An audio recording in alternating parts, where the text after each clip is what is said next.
I got the compressor relay back online around 6:30. Textile plant outside Roanoke. Third floor mechanical room that smelled like hot lint and old grease. The relay had burned out its coil. Probably been cycling dirty voltage for months before it gave up. I swapped it, checked the contactors, ran the unit through 3 cycles to make sure it held. The plant supervisor signed my sheet without looking at it. That was pretty standard. Nobody cares about HVAC until it stops working. I was loading tools back into the van when my phone buzzed. Stark Mechanical. I figured it was Lucas calling to tell me I could head home. Maybe grab something that wasn't vending machine food for once. It wasn't that. "Got a night call," Lucas said. No greeting. He sounded tired. "West Virginia, Green Bank." I leaned against the van door. How far? 3 hours, maybe 3.5. Observatory, federal site. They've got short cycling air handlers in a clean room. Something about sensitive equipment. Nobody else wants to drive out tonight. Of course they didn't. It was already getting dark, and Green Bank was the kind of place you couldn't find on most maps. Middle of nowhere. I'd heard of it once or twice. Some kind of radio telescope facility.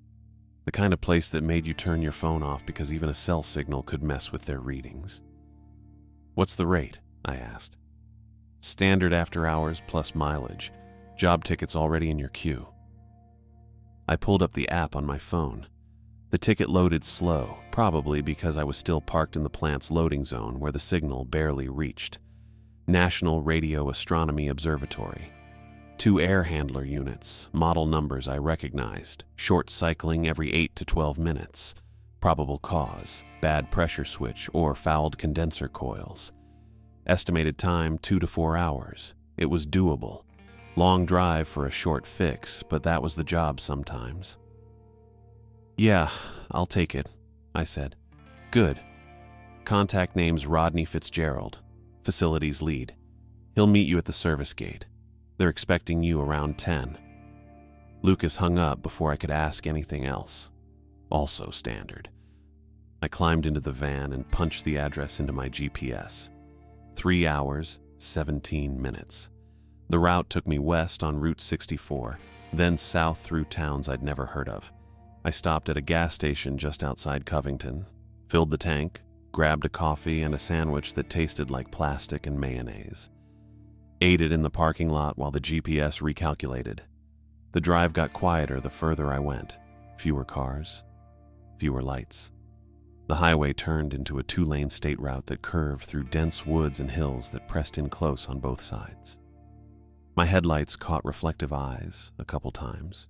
Deer, probably standing just off the shoulder. I kept it at 55 and didn't think too hard about what hitting one would do to the van. Around 9:40, I passed a sign that said Green Bank in faded white letters. Population 400-something. No streetlights. Just a handful of houses set back from the road. Windows dark or glowing dim yellow. The town felt shut down. Or maybe it always looked that way. Hard to tell. A mile past the town center, if you could call it that, another sign appeared. National Radio Astronomy Observatory. Authorized personnel only. The GPS told me to turn right. I did. The access road was narrow, paved, but rough, with trees crowding in so close their branches scraped the top of the van once or twice. It went on longer than I expected. No lights anywhere except my headlights cutting through the dark. I checked the GPS twice to make sure I hadn't missed a turn. Then the trees opened up. I came around a curve and saw it. A flat compound of low buildings spread out under a sky so black and clear I could actually see the Milky Way. I didn't stop to look at it for long. Just noted it and kept driving. There were a few small structures, sheds, maybe, or equipment housings, and further back, past a chain-link fence, I could see the white curve of something massive. The telescope, probably. I didn't know much about radio astronomy, but I knew the Green Bank telescope was supposed to be one of the biggest in the world. The service gate was right where the ticket said it would be. A simple drop-arm barrier with a small booth next to it, lit by a single overhead floodlight. I pulled up and rolled down my window. A man stepped out of the booth, mid-40s maybe, solid build, sandy brown hair cut short, pale gray eyes that didn't blink much. He wore a facilities jacket with an ID lanyard hanging around his neck and carried a clipboard. "Alexander Ross?" he asked. "That's me," I said. "Rodney Fitzgerald, facilities." He didn't offer his hand, just looked down at his clipboard, scanned it, then looked back at me. "You're here for the air handlers in Module C." "Yeah, short cycling units." He nodded once. "I'll need to see your work order and ID." I passed both through the window. He studied them under the floodlight, taking longer than I would have expected. My driver's license isn't that interesting. He finally handed them back, made a note on his clipboard, and stepped over to the booth. The barrier arm lifted. "Follow the access road to the second left," he said. "Park in the loading zone outside Module C. I'll meet you there." "Got it." I drove through. The road inside the compound was smoother, newer asphalt that didn't have cracks or patches. The buildings I passed were low and institutional, cinder block, narrow windows, metal doors with card readers mounted next to them. Everything looked closed down for the night. No lights in the windows, no cars in the small parking areas. Just empty. Module C was labeled in white block letters above a double door. I parked in the loading zone, which was just a painted curb next to a concrete pad, and killed the engine. Rodney pulled up 30 seconds later in a white utility truck. He got out, walked over to my van, and waited while I grabbed my tool bag and meter. "Quiet tonight," I said. "It's always quiet here." He said it flat, like it wasn't a joke or an observation, just a fact. He led me toward the building. His keycard beeped against the reader and the door clicked open. Inside was a hallway with tile floors and fluorescent lights that buzzed faintly. The air smelled like floor cleaner and something else, something dry and electrical. Rodney walked ahead without saying anything. His boots made steady, even sounds against the tile. We passed a break room, dark except for the glow of a vending machine, past a door labeled Operations, another labeled Storage. Everything had card readers, everything looked locked. Rodney stopped at a junction where the hallway split into two directions. He reached into his jacket and pulled out a laminated card, about the size of an index card, and handed it to me. "Site compliance," he said. "You'll need to follow these while you're working." I took it. The lamination was thick, slightly yellowed at the edges, and the text inside was printed in a plain sans serif font. 5 lines, bold headers with short explanations underneath. I read it. 1. Airplane mode at all times. Keep your phone and any wireless devices in airplane mode or powered off. RF interference disrupts telescope operations and containment telemetry. 2. Respond to PA announcements immediately. If the PA system announces your name, stop work and exit the facility through the nearest external door. Do not return to the mechanical room or retrieve tools. 3. Do not open cabinets labeled calibration spares. These cabinets are locked for safety and inventory control. Facilities will provide any necessary parts or materials. 4. Avoid spectrum monitor in control room. B. If the wall clock in control room B reads 3:17, do not enter that room or approach the spectrum monitor. Wait in the corridor until the time changes. 5. Secure stairwell if snow is observed indoors. If you observe snow, frost, or ice forming inside any interior space, exit immediately and latch the basement stairwell door from the outside. Report to the service gate. I read it twice. The first 4 were weird but not impossible. Radio quiet sites had strict rules. I'd worked at a couple places that made you lock your phone in your car before you even walked in. The PA thing was odd, but maybe they had some kind of emergency protocol. The calibration cabinet rule just sounded like standard inventory control. The last one, though, snow indoors. I looked up at Rodney. Snow indoors? Old building, he said. HVAC faults sometimes cause condensation issues in the sublevels. It's a safety precaution. That didn't make sense. Condensation, sure. Maybe frost on a coil if something was leaking refrigerant. But snow forming indoors wasn't an HVAC fault. That was a structural failure, or a massive refrigeration leak, and either way you'd evacuate the whole building, not just latch a door. But Rodney was already moving again, pulling a key ring and a folded map from his jacket. "Mechanical rooms are on this level and one below," he said. He handed me the keys and the map. "You've got access to modules C and D. Air handler units are marked on the map. If you need parts, radio me." He tapped a small walkie-talkie clipped to his belt. "Channel 3. "Got it," I said. He looked at me for a moment. His pale gray eyes didn't blink. "Stay on task," he said.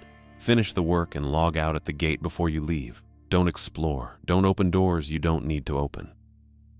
"Sure." He nodded once, turned, and walked back down the hallway. His footsteps faded.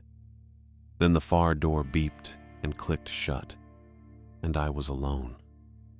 I stood there in the junction hallway, holding the laminated card, the keys, and the map.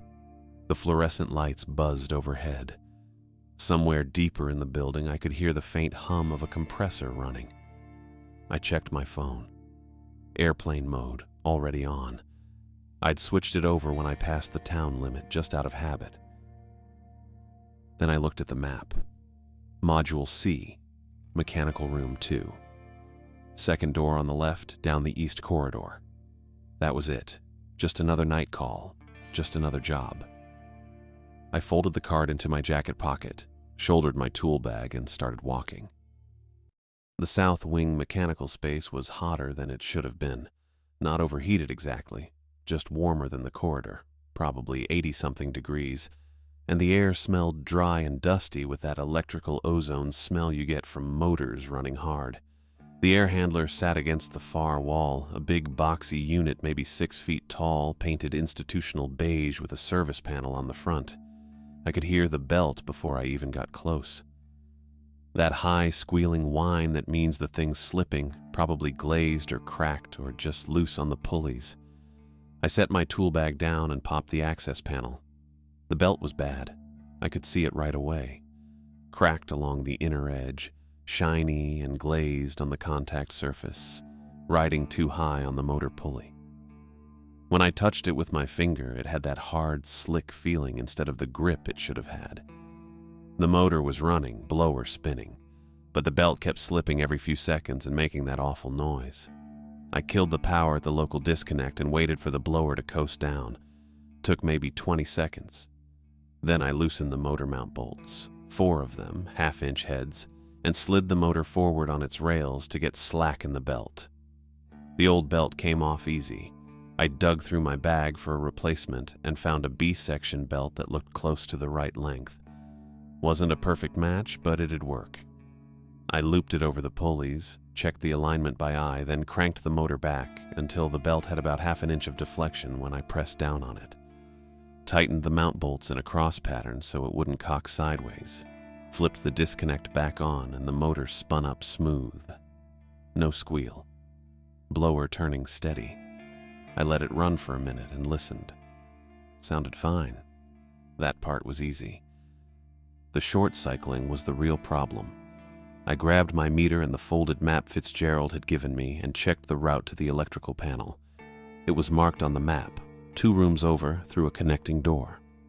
I wheeled my cart that direction, past a row of gray metal shelving units stacked with filters still in plastic wrap and a couple of cardboard boxes labeled with part numbers I didn't recognize. The electrical room was smaller than I expected, maybe 10 by 12 feet, concrete floor, cinder block walls painted the same industrial off-white as everything else. The panel was mounted head high on the left wall, a square D load center, 200 amp main breaker, about 30 circuits below it. A handwritten label next to the panel said, Module C South, HVAC and MISC. The handwriting was neat, all caps, done in permanent marker that had faded to brown. I opened the panel cover and clipped my meter leads to the bus. Voltage looked fine. 240 volts across the legs, balanced. I traced the circuit for the air handler I'd just worked on and checked the contactor. It was a 30-amp definite purpose type, square D, same brand as the panel. When the thermostat called for cooling, the contactor should pull in clean and hold steady. But when I triggered a test cycle, I could hear it chattering. Not constantly.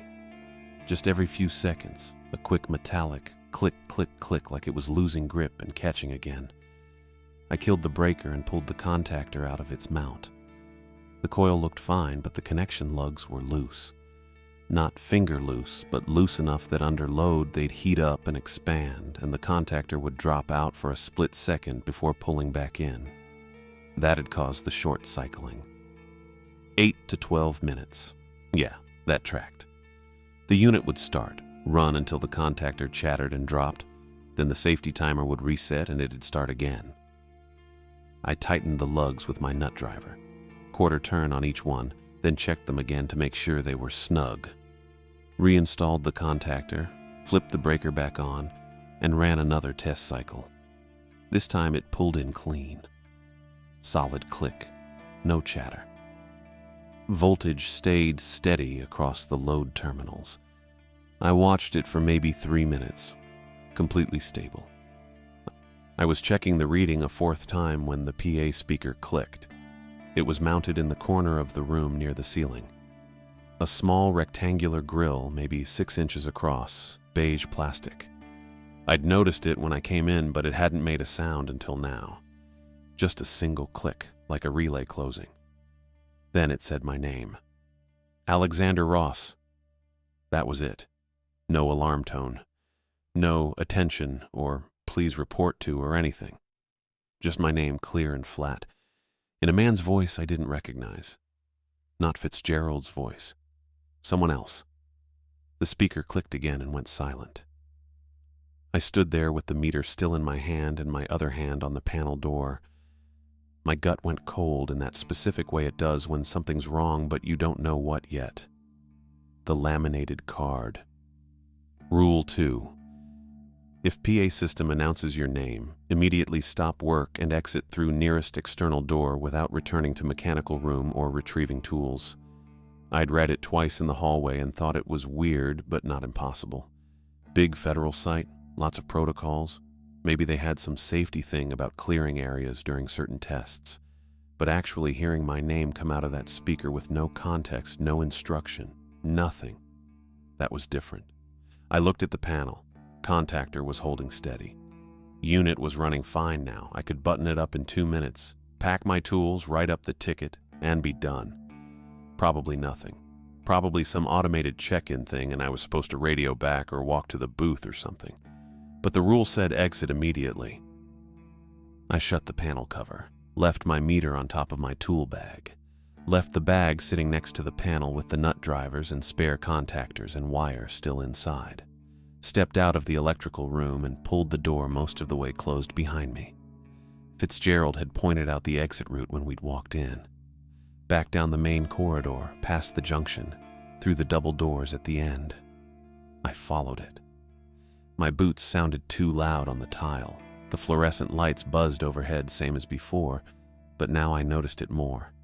The hallway smelled like floor cleaner and something else underneath it. Something I couldn't name.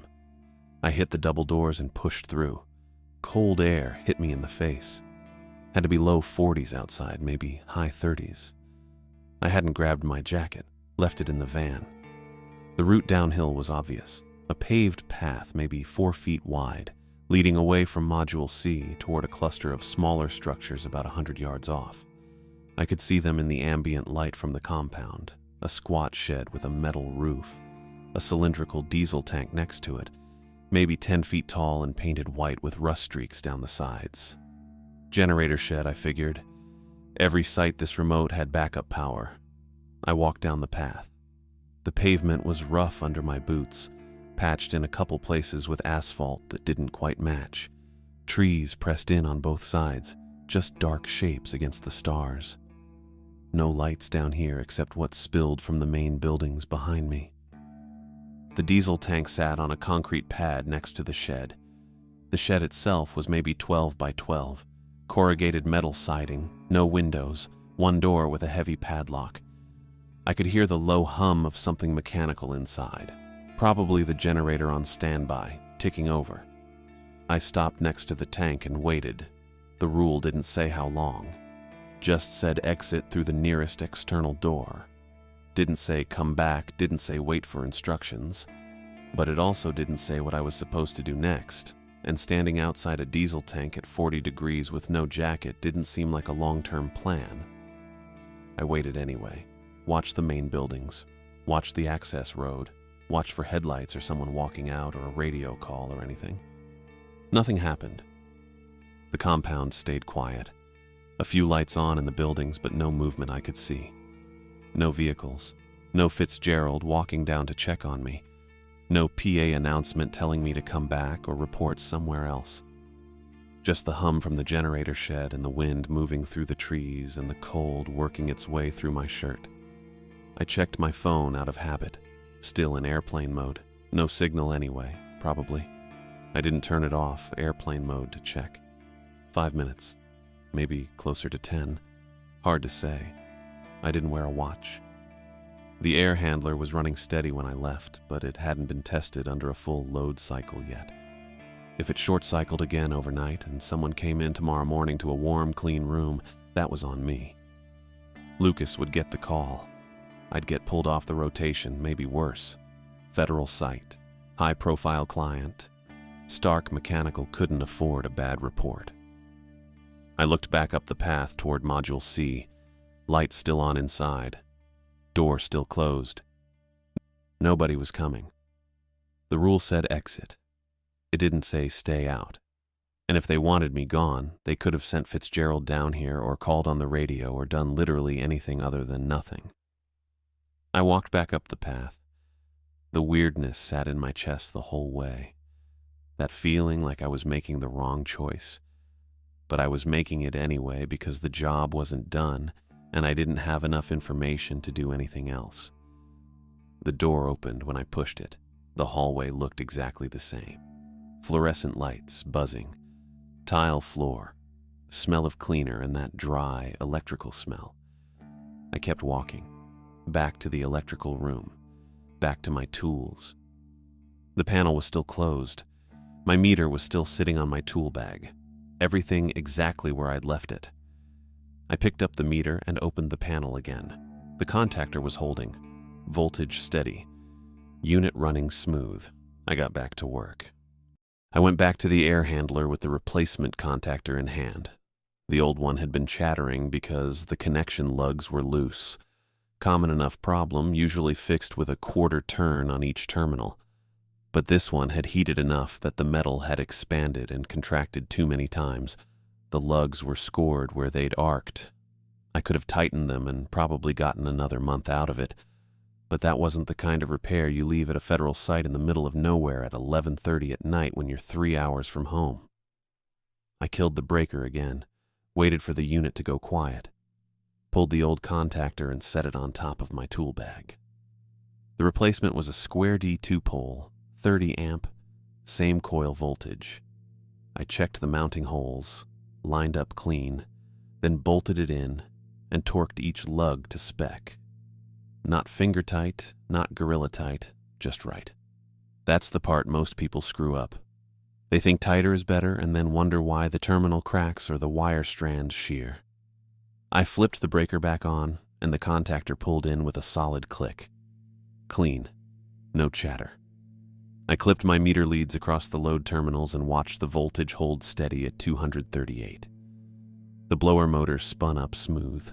I let it run through a full cycle. Compressor kicked on, held for 2 minutes, cycled off, held for 8. Then it kicked back on. Exactly how it should. No short cycling, no dropout. Just a normal, boring, functioning air handler doing its job. I stood there for another minute watching the numbers on my meter stay flat. Probably longer than I needed to. But I wanted to be sure. If this thing tripped again after I left, Lucas would get a call before sunrise and I'd be the guy who couldn't fix a contactor. That's how it works. Doesn't matter if the problem's somewhere else in the system. Doesn't matter if the client's lying about the symptoms. If you touch it and it breaks again, it's your fault. The unit kept running. I packed the old contactor into a plastic bag and shoved it in my tool bag. I'd log it later for the invoice, parts and labor, mileage, the usual. That's when I heard the tapping, soft, deliberate, coming from behind me. I turned around. The mechanical room was empty, just the air handler, my tool bag, a few shelves with filters and spare parts. The tapping came again. 3 quick taps, pause, 2 taps, pause, 3 taps. It was coming from the wall. No, from behind the door on the far side of the room. The one I'd walked past twice and hadn't really looked at. I stepped closer. The door was narrow, maybe 2.5 feet wide, painted the same industrial beige as everything else. There was a small rectangular label at eye level, laminated and screwed into the metal with 2 Phillips head screws. It said calibration spares in the same plain sans serif font as the compliance card Fitzgerald had given me.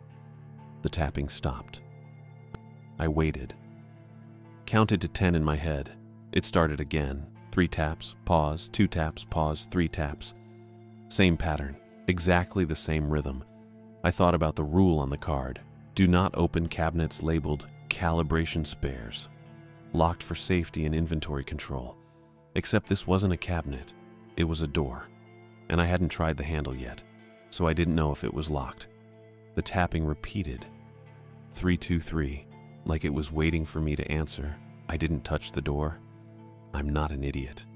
You don't open random doors at a federal research site in the middle of the night when you've already been told not to, and when the PA system's calling your name for no reason, and when the guy who let you in looks at you like you're a specimen he's cataloging. You especially don't open them when something on the other side is tapping in patterns. I picked up my tool bag. The tapping kept going. 323, 323. I walked out of the mechanical room and pulled the door shut behind me. The tapping cut off the second the latch clicked. I stood in the hallway with my tool bag in one hand and my meter in the other. The fluorescent lights buzzed overhead. The air smelled like floor cleaner and something dry. Maybe ozone. Maybe just old dust in the ductwork. I wanted to see a camera. A security camera in the corner with a little red light so I'd know someone was watching and logging all this. I wanted to see another person. A janitor.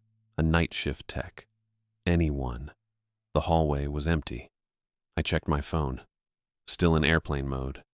The time said 11:42. I'd been inside for just over an hour. The air handler was fixed. I could have packed up, walked back to the van, and driven home.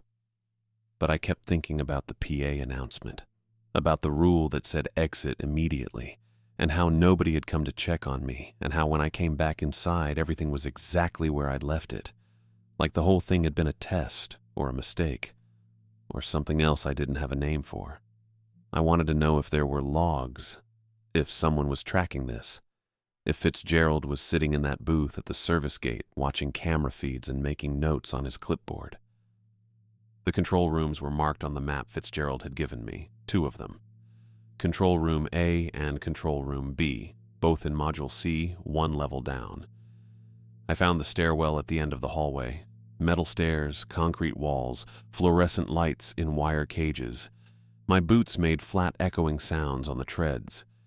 At the bottom, there was another hallway, narrower than the one upstairs, with the same tile floor and the same smell. Doors on both sides, all of them closed, all of them with card readers. I checked the map. Control Room B was the 3rd door on the right. The door was unlocked. I pushed it open and stepped inside.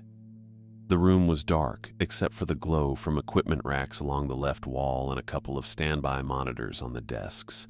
Blue and green LEDs, the kind that stay lit even when everything's supposed to be off. It gave the room a dim, underwater look. I could make out desks, chairs, filing cabinets, a big monitor mounted on the far wall. The air was cooler than the hallway. Not cold, just noticeably cooler. Maybe 65. I looked for the wall clock. It was above the big monitor, round and plain with a white face and black numbers, The kind you see in every school and government building. It read 1:17. My watch said 11:44. I stood there for a second doing the math. An hour and 33 minutes off. That wasn't a time zone thing. That wasn't a battery thing. That was just wrong. I watched the second hand. It swept around the face normally for about 10 seconds. Then the minute hand jumped. Not a smooth sweep. It ticked forward from the 17 to the 18 and settled there with a tiny mechanical click, like it had skipped a beat and then caught up with itself. I checked my watch again. 11:45. The wall clock still said 1:18. The room was quiet except for a faint hum from the equipment racks. I took a step forward, then another. I wanted to see the monitors, see if they were showing anything useful. Camera feeds, system logs, anything that would tell me what this place actually did and why they needed air handlers that couldn't short cycle and why they had rules about indoor frost and PA announcements with no follow-up. One of the wheeled chairs moved, just a few inches. A slight roll to the left, like someone had bumped it. Except I was 10 feet away and I hadn't touched anything. I stopped walking. The chair stopped moving. I could see it clearly now in the glow from the monitors. Standard office chair, black fabric, 5 wheels, armrests. It was sitting in front of the middle desk, angled slightly toward me. I looked around the room. No vents blowing air, no fan running. Nothing that would push a chair on a tile floor. I kept moving, slower now, watching where I stepped.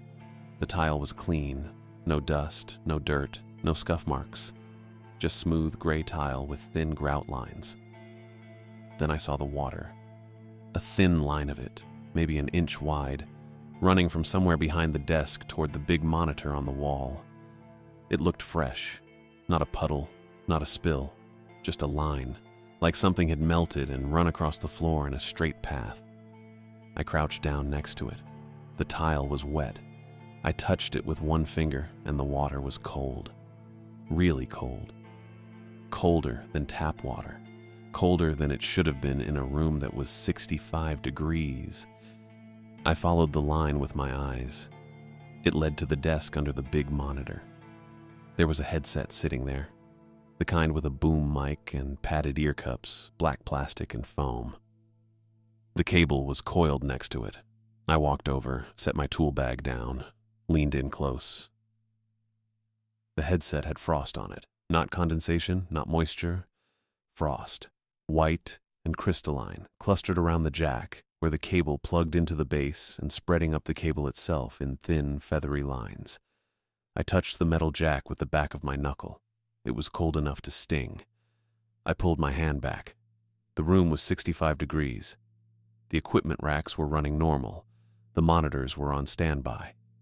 There was no reason for frost, no reason for ice, no reason for a headset sitting on a desk in a sealed building to be cold enough to freeze the moisture in the air. I thought about Rule 5. If snow, frost, or ice forms inside any interior space, exit immediately and latch basement stairwell door from outside. I was in a basement level. The stairwell door was 20 feet behind me. The wall clock ticked. 1:19. My watch said 11:47. I sat down at the console. The chair rolled back a couple inches when I settled my weight, and I had to pull myself forward using the desk edge. The headset was still there with the frost spreading along its cable, and the thin line of water ran past my boot toward the monitor. I figured I should probably sort out what was actually broken versus what was just normal, weird observatory stuff. Federal sites have all kinds of equipment I don't usually deal with. Maybe the frost was from some kind of calibration rig they ran earlier. Maybe the water line was condensation from a dehumidifier they forgot to empty. I kept my eyes on the desk surface. 2 keyboards sat side by side, both black with worn keycaps on the home row. A coffee mug with a faded logo I couldn't read in the blue LED light. A stack of printouts held down by a stapler. The printouts had columns of numbers and timestamps, probably telemetry logs or something. I didn't touch them. The headset cable ran to the edge of the desk and stopped. I leaned closer. The jack wasn't plugged into anything. It just hung there, dangling over the side with frost still creeping up from the metal tip. That bugged me a little. If the headset wasn't plugged in, what was causing the frost? Static charge doesn't do that. Condensation doesn't form that way either. You'd need active cooling or a refrigerant leak, and I didn't see any equipment under the desk that would explain it. I scanned the corners of the room. The compliance card said if snow, frost, or ice forms inside any interior space, exit immediately and latch the basement stairwell door from outside. But the rules specified snow, frost, or ice forming inside the space. The headset had frost on it, sure, but the rest of the room looked fine. No ice on the walls, no condensation on the monitor, no white patches spreading across the floor, just the headset, just the water line. I checked the ceiling corners where cold air would settle first if there was an HVAC fault. Nothing. The air felt cool but stable, maybe 65 degrees, and it wasn't dropping. My breath didn't fog. My hands weren't going numb. The desk layout was pretty standard. Monitor in the center, keyboards flanking it, mouse on the right, a small desk lamp that wasn't turned on, a pen cup with 3 pens and a flathead screwdriver. The filing cabinet behind me had a metal surface that would show condensation if the room was actually cold enough to frost. But when I glanced back, it looked dry. I was treating the whole laminated card thing like over-the-top policy. Federal sites do that. They write rules for the worst-case scenario and make you follow them even when it doesn't make sense. I figured the frost was probably residual from some test they'd run earlier, and the water was just runoff that hadn't dried yet. I started to stand. My hands pressed against the armrests, and I shifted my weight forward. The wall clock above the big monitor clicked. I glanced up without thinking.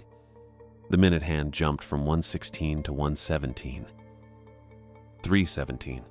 My chest tightened. I sat back down hard and the chair rolled back a couple inches again. The compliance card rule hit me all at once. If wall clock in control room B reads 3:17, do not enter that room or approach the Spectrum monitor, but wait in corridor until time changes. I was already in the room. I'd already approached the monitor. I was sitting right under it. The rule didn't say what to do if you were already inside when the clock hit 3:17. It just said, don't enter, don't approach. But I was here. The clock had changed while I was sitting here. I looked down at the desk fast, keeping my eyes off the monitor. My hands were still gripping the armrests. The headset cable hung in front of me with frost creeping further up toward the ear cups now, spreading faster than it had a minute ago. The rule didn't give instructions for what to do if you screwed up. It just said wait in the corridor. But I couldn't get to the corridor without standing, without turning around, without walking past the monitor. I reached for the headset cable. My fingers felt clumsy. The jack was already unplugged, just dangling there, but I grabbed it anyway and pulled it further away from the desk edge. Like unplugging it again would help. Like following part of the rule would count for something. It didn't make sense. You can't unplug something that's already disconnected, but my hand did it anyway, pulling the cable toward me and setting the jack down on the desk surface away from the frost. I kept my gaze down. The desk, the keyboards, the printouts, the coffee mug. I didn't look up. I didn't turn around. The monitor was right behind me, mounted on the wall above the desk, and I could feel it there even though I wasn't looking at it. The Spectrum monitor. That's what the rule called it. Not just monitor. Spectrum monitor. I didn't know what that meant. I didn't want to know. A faint crackle came from somewhere behind my head. Soft, like distant static or interference. It didn't sound like it was coming from speakers. It sounded like it was coming from inside the casing, from the electronics themselves, like a bad capacitor or arcing contact. I kept my eyes on the console edge. My tool bag was on the floor to my left. My meter was on the desk. I could see both without looking up at the monitor, just there in my peripheral vision, solid and real. The crackling got a little louder. Still faint, still coming from inside the monitor casing, but steady now, not rhythmic. Just constant low interference. The kind you get when shielding breaks down or a ground connection goes bad. I stayed oriented toward the console edge. If I kept my head angled down and forward, I could avoid seeing the screen entirely. The blue and green LEDs from the equipment racks gave me enough light to see the desk, and that was all I needed to see. My phone was in my pocket, still in airplane mode. I thought about pulling it out to check the time, but my hands stayed on the armrests. My watch would have told me, except I'd left it in the van. The crackling shifted pitch, just slightly, like the frequency had drifted half a step lower. I counted to 10 in my head, then 20. The clock was still 3:17. I didn't look up to check, but I would have heard it click if the minute hand moved. The PA speaker clicked, that same relay sound from before, sharp and metallic. A man's voice came through, not the one from earlier. This one sounded older, rougher. It said, "Rodney Fitzgerald." The speaker clicked again. Silence for maybe 5 seconds, then the click came back, and the voice repeated, "Rodney Fitzgerald." Same tone, same pacing, exactly the same. Another pause, another click. "Rodney Fitzgerald." It kept going, the same name, over and over, each time preceded by that relay click. But the sound was shifting, not the voice itself, the location, like the speaker wasn't just in the corner of the room anymore, like it was getting closer. Rodney Fitzgerald. Closer. Rodney Fitzgerald.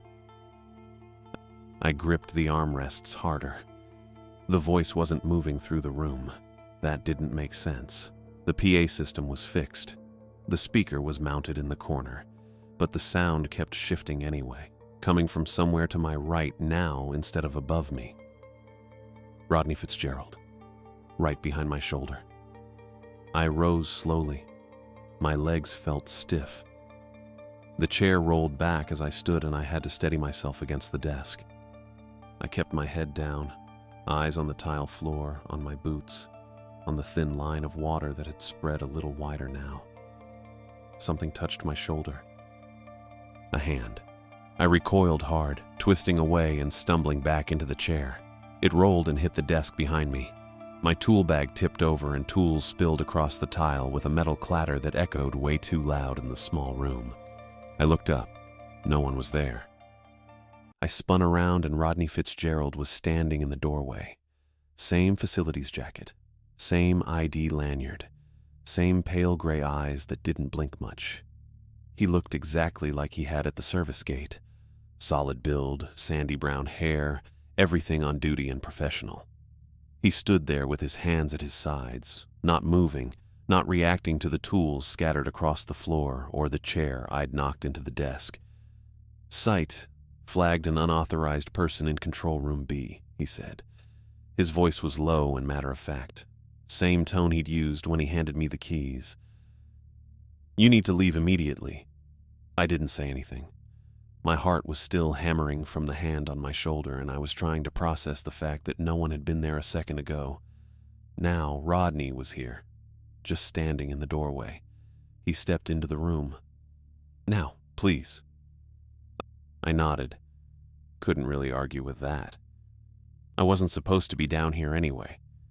I'd finished the air handler repair upstairs and had come down on my own. I bent down and started grabbing tools off the floor. Screwdriver, nut driver, the old contactor in its plastic bag. "Leave them," Rodney said. I looked up at him. "I need my tools. You can retrieve them from the service gate." He moved closer, reaching for my arm. "Right now we need to clear the space." His hand closed around my upper arm and I stood up automatically. His grip was firm, professional. The kind of grip a site supervisor uses when he's escorting someone out and doesn't want an argument. But it was cold. Not regular cold. Not like he'd been standing outside for 10 minutes. Cold like metal left in a freezer. Cold that went straight through my jacket sleeve and into the muscle underneath. I pulled back a little, but he didn't let go. He steered me toward the door, his hand still locked on my arm, and I let him because I didn't know what else to do. My tool bag was still on the floor. My meter was somewhere in the mess. But Rodney was already moving me into the hallway, and I figured I could come back for them once he'd logged whatever incident report he needed to file. We stepped into the hallway. Fluorescent lights, tile floor, same smell of cleaner and dry electrical dust. Rodney pulled the door shut behind us with his free hand, then turned me to the left, walking me down the hall away from the stairwell I'd come down. That's when the tapping started. 3 quick taps, pause, 2 taps, pause, 3 taps. Same pattern I'd heard upstairs in the mechanical room, but this time it wasn't just coming from one door. It came from the left, then the right, then further down the hallway, past the next junction. 323, 323.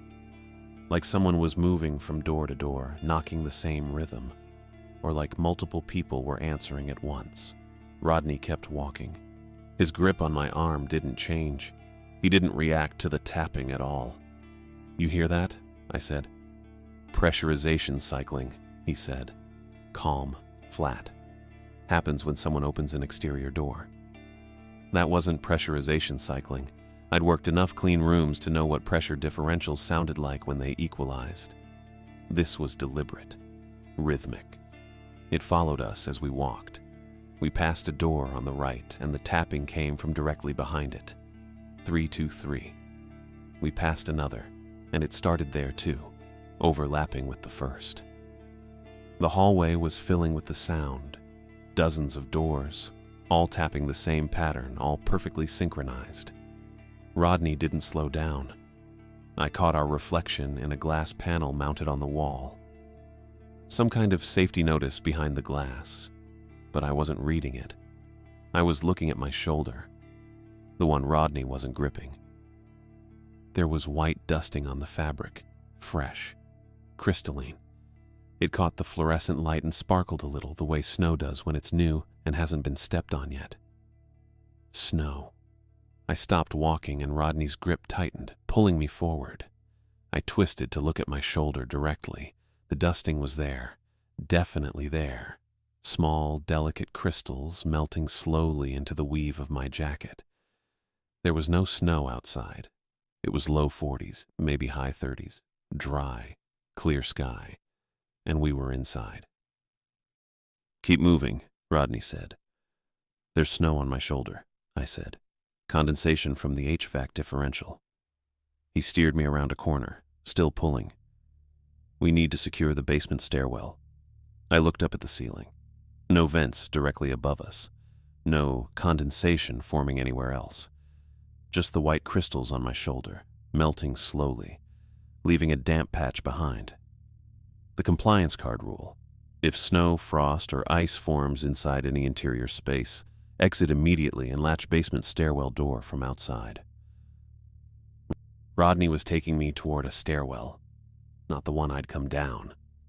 A different one, narrower, with a metal door propped open by a rubber wedge. The door had a heavy latch on the outside, the kind you flip down to secure it, industrial and manual, no card reader. He pulled me through the doorway and onto the landing. The air temperature dropped immediately. Not gradually, just dropped, like stepping into a walk-in cooler. I could see my breath. Rodney let go of my arm and gestured down the stairs. They descended into darkness. The lights down there were off or burned out. I couldn't tell which. Just concrete steps disappearing into black. "Go ahead," he said. I didn't move. "Where does this go?" "Sub-level mechanical." He pointed at the latch on the door. "You need to close this door and latch it from the outside." I stared at him, then at the latch, then back at him. "That would trap whatever's down there," I said. "It's procedure." His voice was still calm, still matter-of-fact. Site compliance requires it when interior frost is detected. I thought about that. Thought about the rule on the card.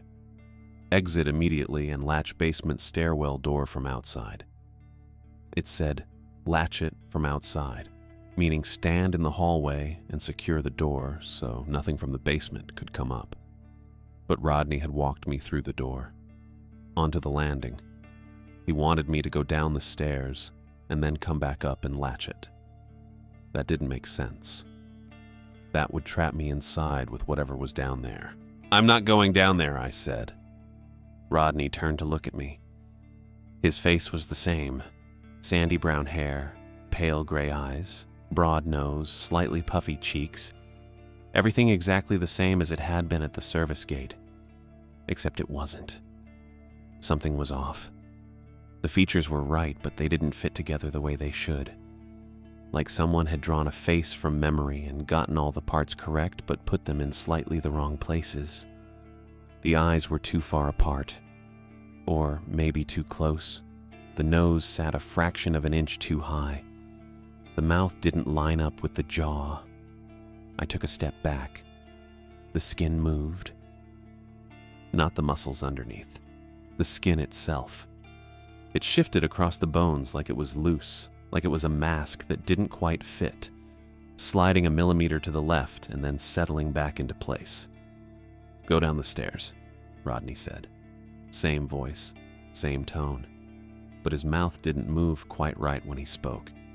I shoved past him, didn't think about it, just moved, using my shoulder to knock him off balance, and bolted back through the doorway into the hallway. The PA speaker clicked. "Benjamin Carver," a man's voice said. Not the voice from before. A different one, older, hoarse. Click. "Marion Hess." Click. "David Sung." I ran. The hallway stretched ahead of me, fluorescent lights buzzing overhead, tile floor solid under my boots. Behind me, I heard footsteps. Steady, even, not hurrying. Click. "Patricia Wolf." Click. "Alexander Ross." I hit the far stairwell at a full sprint, grabbed the railing, and hauled myself up the steps 2 at a time. My lungs burned. The air was still cold, my breath fogging in front of me, and the PA kept cycling through names I'd never heard, voices I didn't recognize until it came back around. Click. "Alexander Ross." I kept climbing. I hit the double doors at full sprint and shoved through into the cold air outside. My lungs burned. I could still see my breath fogging in front of me, even though I'd left the stairwell behind. The compound spread out ahead, dark buildings, empty parking lots, that massive white curve of the telescope dish rising against the black sky. I didn't stop running. The compliance card had one rule that still made sense. If snow, frost, or ice forms inside any interior space, exit immediately and latch basement stairwell door from outside. I'd already failed the first part by going back in after the PA announcement. I'd failed again by not leaving control room B when the clock hit 3:17. But I'd gotten out. That had to count for something. I followed the same path downhill I'd taken before. 4 feet wide, paved, leading toward the cluster of smaller structures. The generator shed with its corrugated metal siding. The 10-foot cylindrical diesel tank with rust streaks. I'd waited there earlier for 5 to 10 minutes and nobody had come. That felt like the safest spot in the whole compound.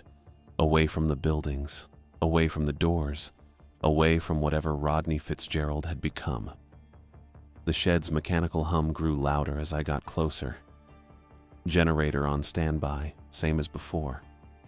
I slowed to a jog, then stopped next to the tank on its concrete pad, bent forward with my hands on my knees trying to catch my breath. The air was cold, probably high 30s by now, maybe lower. I should have grabbed my jacket from the van, but I wasn't going back for it. The harsh security light mounted on a pole 20 feet away cast everything in that flat sodium vapor orange. My shadow stretched long across the pavement. I straightened up and turned to look back at Module C. The building sat there like before, low, institutional cinder block, windows dark, no movement. That's when I saw him, a man in uniform standing between me and the access road, blocking the quickest route back to the service gate, back to my van. He was tall, 6'2" maybe, broad-shouldered, wearing a sheriff's deputy uniform with duty belt and a heavy cold-weather coat. Dark blonde hair under a patrol cap. Square jaw. He stood with his feet planted, hands resting on his belt, watching me. I didn't move. He did. Took 3 steps forward, closing the distance by half. His boots made solid, deliberate sounds on the pavement. Alexander Ross? His voice was flat, controlled. The kind of tone cops use when they've already decided you're guilty of something. I nodded. Didn't trust my voice yet. My chest was still heaving. I'm Deputy Guerrero, Everett Guerrero. Received a call about 20 minutes ago reporting a trespasser on federal property. He stopped walking but kept his eyes on me. You're going to need to come inside and explain your presence here. I straightened up fully. I'm not trespassing. I'm a contractor. HVAC repair. Stark Mechanical out of Roanoke. I've got a work order. Then you'll be able to show me that inside. Guerrero gestured back toward Module C with one hand. Let's go. No. His expression didn't change. That wasn't a request. I'm not going back in there. My voice came out steadier than I expected. I was sent here to fix air handlers. I fixed them. Now I'm leaving. Guerrero took another step forward. You're on federal property without authorization. The facility supervisor called in a trespassing report. Until we get this sorted out, you're not going anywhere. I watched him. He stood there under the security light, backlit by that orange sodium glow. His breath should have been fogging. Mine still was. I could see it puffing out in front of me every time I exhaled. The temperature had to be in the 30s, maybe lower. Cold enough that every breath condensed into visible vapor. Guerrero's breath didn't fog at all. I stared at his mouth, his nose, waiting to see that telltale white mist. Nothing. He spoke again, and I watched his lips move, watched the air in front of his face stay perfectly clear. You need to come with me now. Guerrero's hand moved to his belt, not to his weapon, to his radio. Don't make this harder than it needs to be. Behind me, something changed. A low mechanical whine started up from the direction of the telescope. Not the generator hum I'd been hearing. This was higher pitched. Hydraulic motors under load. I turned and looked at the dish. It was moving. The massive white curve was tilting upward, angling toward the sky. Slow, but steady. The motors whined louder as the structure shifted. Tons of metal and mesh pivoting on its mount. I could see the support framework underneath, the drive housing where the hydraulics connected, all of it rotating smoothly. There shouldn't have been any movement, not at midnight, not without a scheduled observation run. The dish kept tilting. 45 degrees now. 50. Angling up like it was tracking something overhead. Guerrero stood perfectly still. He didn't turn to look at the dish, didn't react to the sound, just kept his eyes on me. The PA speaker mounted on the nearest building clicked. That same relay sound. A woman's voice I hadn't heard before said, Jennifer Cole. Click. Thomas Brennan. Click. Alexander Ross. The tapping started again. Faint at first, coming from inside the generator shed. 3 quick taps, pause, 2 taps, pause, 3 taps. Then it came from the diesel tank beside me, then from the building behind Guerrero. Then from everywhere, overlapping, dozens of sources all tapping the same 3-2-3 pattern in perfect synchronization. The dish was at 60 degrees and still climbing. I thought about the compliance card, about Control Room B and the frost spreading on the headset cable, about Rodney Fitzgerald's face sliding wrong across his bones, about all those names the PA kept cycling through, one after another, like a roster of people who'd been here before me. I thought about Lucas and Stark Mechanical and the federal contract we couldn't afford to lose. Then I stopped thinking about any of that. I ran, not toward the access road, not toward Guerrero, toward the telescope. There was a maintenance cabinet bolted to the concrete pad near the generator shed. Gray metal, about 3 feet tall, secured with a simple sliding latch. I'd seen it earlier when I'd been waiting but hadn't paid attention. I grabbed the latch and yanked it open. Inside were tools, cables, a fire extinguisher, and, mounted in clips on the inside of the door, a heavy steel crank, T-shaped, about 18 inches long with a square drive socket on one end. Emergency manual override for the dish positioning system. I pulled it free and ran toward the telescope mount. Behind me, Guerrero's voice called out, "Stop right there. Do not approach the instrument." I didn't stop. The dish was at 70 degrees. The motors were screaming now, pushing hard, tilting the whole structure toward vertical. I could see the drive housing mounted at the base where the hydraulic rams connected to the elevation axis. There was a service ladder welded to the support framework. I grabbed the first rung and started climbing. My boots rang against metal. The ladder was cold enough that I could feel it through my gloves. I climbed fast, hand over hand, not looking down. The drive housing was maybe 12 feet up. The ladder ended at a platform just below it. I hauled myself onto the platform and found the manual override port. A square socket 2 inches across, recessed into the housing next to the hydraulic lines. There was a yellow and black striped plate bolted above it that read, "Manual override, emergency use only." The dish was at 80 degrees. I jammed the crank into the socket and turned it counterclockwise. Hard. Nothing happened.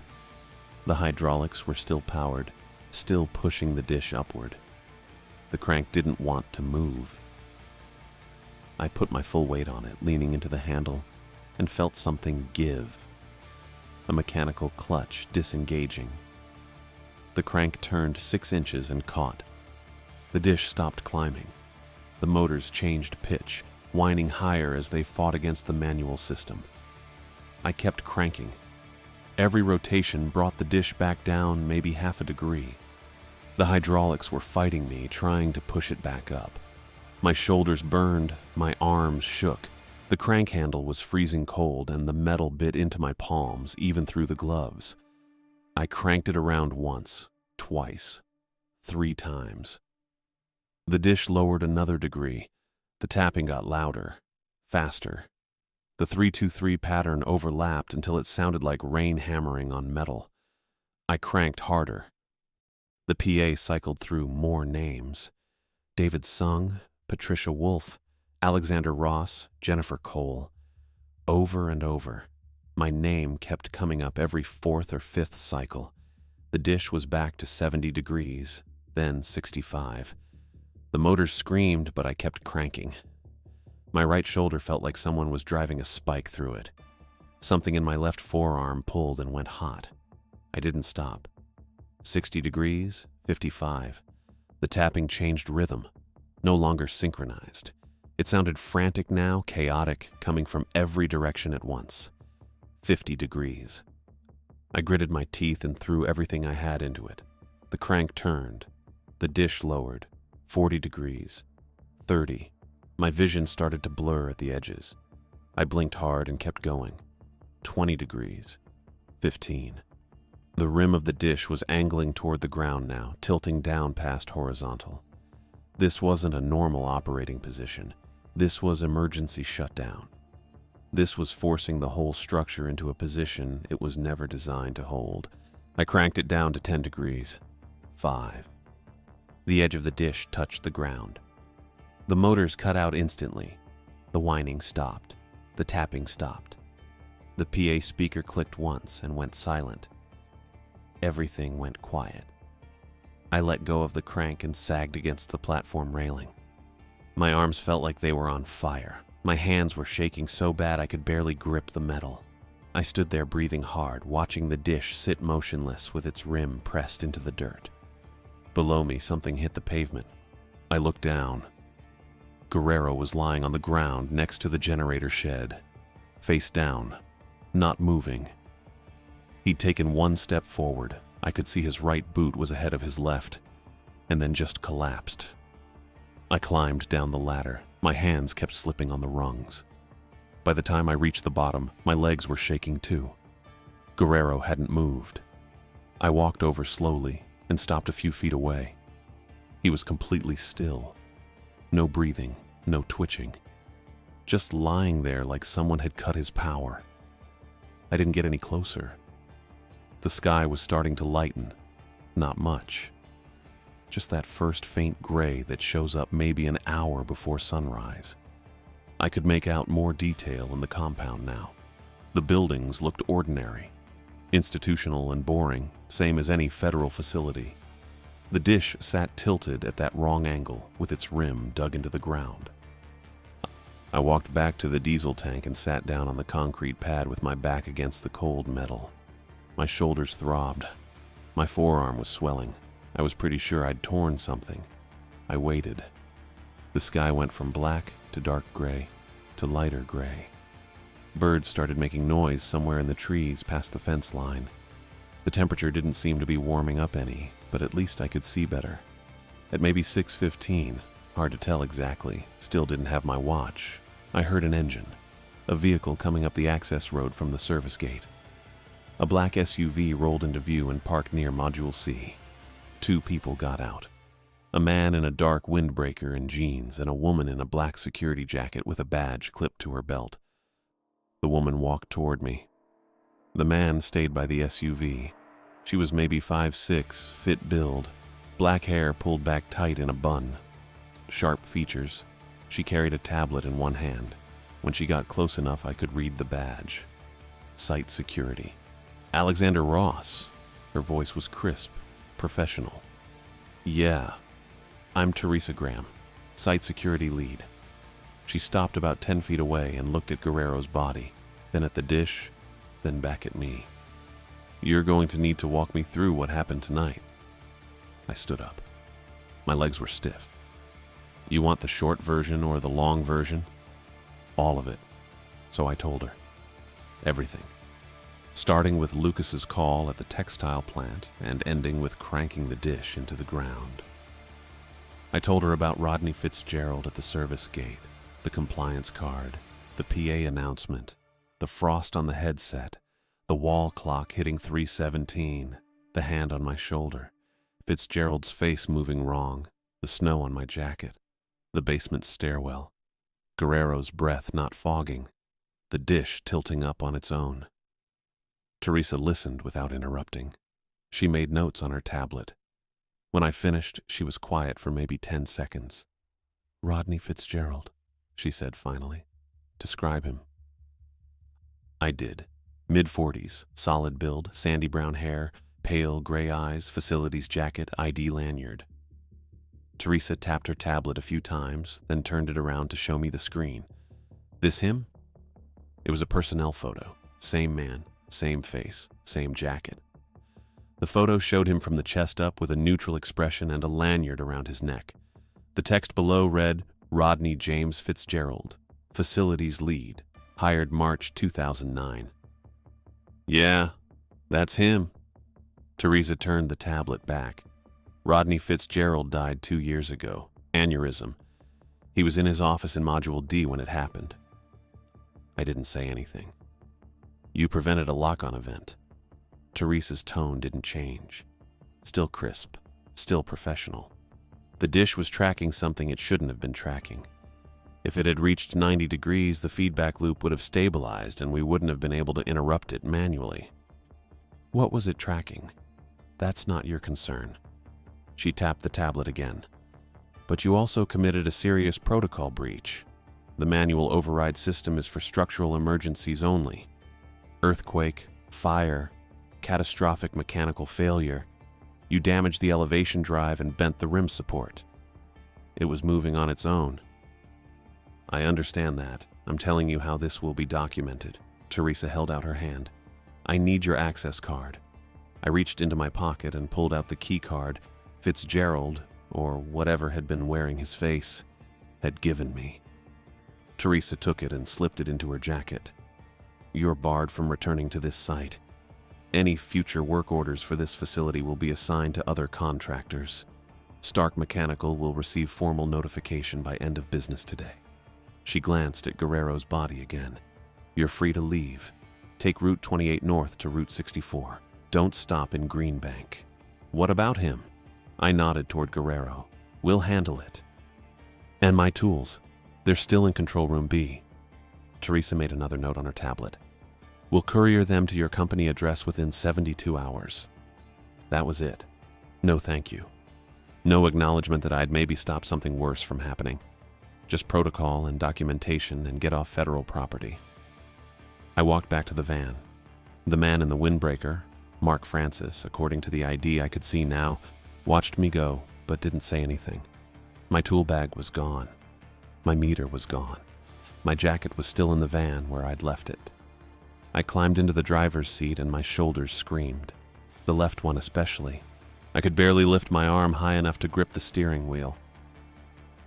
I started the engine and turned the van around.